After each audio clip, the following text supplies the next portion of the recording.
At this time, I want to invite all of the children of the church to come forward and join me up here for a blessing.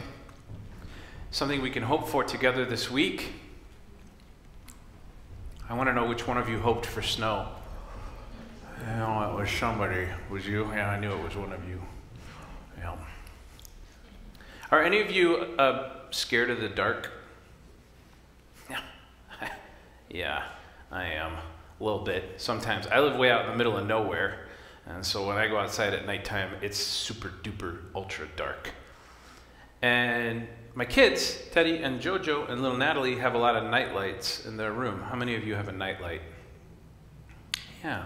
And Mine doesn't really work. well, yeah, it doesn't work really well. Sometimes theirs doesn't work, and so we get another one. At this point, they've got like 4 different night lights that I have to turn on before they go to bed. And one of them projects stars up on the ceiling, and another one's like a glowing kind of green orb kind of thing. I think the room might be brighter after I turn the lights out than it is before. But they like to have night lights because sometimes it's scary in the dark. You don't know what's out there, you know?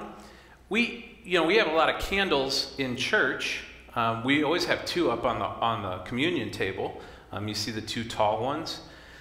Sometimes we refer to those as the Alpha and the Omega. Right? They're a sign of light. The first one's Alpha. And that's just a fancy word of saying the letter A.